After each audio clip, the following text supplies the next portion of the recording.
മുംബൈയിലെ മഴ നിങ്ങൾ നനഞ്ഞിട്ടുണ്ടോ? നഗരജീവിതത്തിൽ കുളിരുകോരിയെത്തുന്ന മഴ ആസ്വദിക്കാൻ തന്നെ ബഹു രസമാണ്.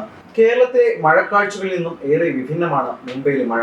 ചന്നം പിന്നം പെയ്യുന്ന മഴയിൽ നിന്നും മാറി ആർത്തു പെയ്യുന്ന മഴയാണ് മുംബൈയിലെ പ്രത്യേകത. അത് ആസ്വദിക്കാൻ തന്നെ പ്രത്യേക രസമാണ്.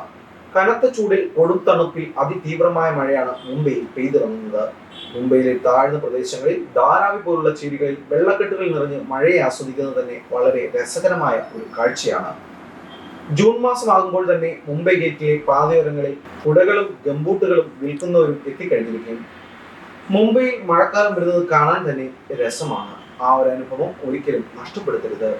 പാദരക്ഷകൾ കൈ പിടിച്ചാണ് മഴവെള്ളം താണ്ടി ഓരോരുത്തരും ഓഫീസ് മുറിയിൽ എത്തിയിരുന്നത്. കൂടെ ചൂടിയിട്ടും ഒരു കാര്യവുമില്ല. മുംബൈയിലെ തകർത്തു പെയ്യുന്ന മഴയിൽ എത്രയോ തവണ പലരുടെയും തലപ്പാവ് നനഞ്ഞിട്ടുണ്ട്.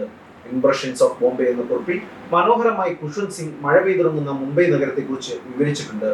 മഴക്കാലം എത്തിയാൽ നഗരത്തിൽ പെയ്തിറങ്ങുന്ന മഴച്ചീളുകൾ ഓഫീസ് മുറിയുടെ ജനലഴികളിലൂടെ കർട്ടൻ നീക്കി കാണാൻ തന്നെ ബഹു രസമാണ്.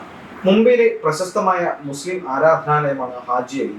കടലിന്റെ നടുവിലായി ഉയർത്തിക്കെട്ടിയ വഴികളിലൂടെ വേണം ഈ ആരാധനാലയത്തിൽ എത്തിപ്പെടാൻ. എന്നാൽ മഴക്കാലത്ത് ഈ നടപ്പാതയൊക്കെ കടലിന് നടുവിലാകും. കിഴക്കൻ മുംബൈയിൽ മറൈൻ ഡ്രൈവിൽ നിന്ന് 3 കിലോമീറ്റർ മാറിയായിരുന്നു എൻ്റെ മൺസൂൺ അവധിക്കാലം ഞാൻ ആഘോഷിച്ചത്. മഴക്കാലത്ത് മറൈൻ ഡ്രൈവിലൂടെയുള്ള യാത്ര രസകരമാണ്. കടൽ ഇരച്ചു കയറിയ റോഡിലൂടെ കാറിന്റെ സൈറൻ കേട്ട് ചൂടോടെ ഭക്ഷണ സാധനങ്ങൾ രുചിച്ചുള്ള യാത്ര ഏറെ സുഖമുള്ളതാണ്. അതുമാത്രമല്ല, സൗദികളും കുവൈത്തികളും എമിറേറ്റികളും ഉൾപ്പെടുന്ന ഗൾഫ് നാട്ടിലെ സമ്പന്നർ മുംബൈയിലെ ഒബ്രോയ് പോലുള്ള ഹോട്ടലിലെത്തി മഴക്കാലം ആസ്വദിച്ച് മടങ്ങിപ്പോകാറുണ്ട്. അവരുടെ വരവ് തന്നെ മരുഭൂമികളുടെ വരൾച്ചയെ അതിജീവിച്ച് മൺസൂണിനെ ഒരൽപ്പം ആസ്വദിക്കാൻ വേണ്ടി മാത്രമാണ്.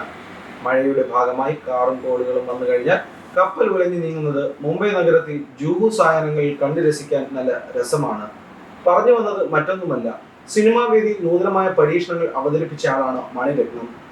രംഗ ചിത്രീകരണത്തിലും പ്രകാശ വിന്യാസത്തിലും അതിശയിപ്പിക്കുന്ന മാറ്റങ്ങൾ മണിരത്നം കൊണ്ടുവന്നിട്ടുണ്ട്. ആളുകൾ നടന്നു നീങ്ങുന്നതും പ്രകാശം ഒന്ന് മങ്ങി തെളിയുന്ന നേരം മനീഷയും അരവിന്ദ് സ്വാമിയും മണിരത്ന ചിത്രത്തിന്റെ ഫ്രെയിമുകളിൽ നിറയുന്നതും കാണാം.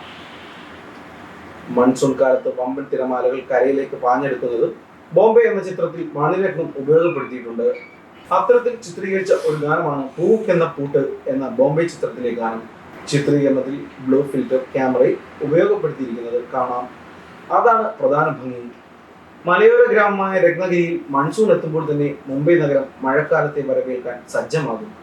പാനിപൂരിയും ഭേൽപൂരിയും പാനും വിൽക്കുന്ന മഴയോര കച്ചവടക്കാർ പതിയെ നഗരത്തിൽ നിന്നും അപ്രത്യക്ഷമാകും.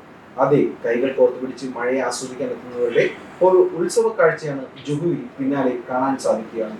അതെ, മുംബൈ ഒരു മഴക്കാല സായാഹ്നത്തിലാണ്. മൺസൂണിന്റെ പാതിവീത മഴയിൽ എരിവേനൽ ചൂടിന്റെ ഓർമ്മകളിൽ നിന്ന് ഒരൽപ്പം ദൂരെ മാറി.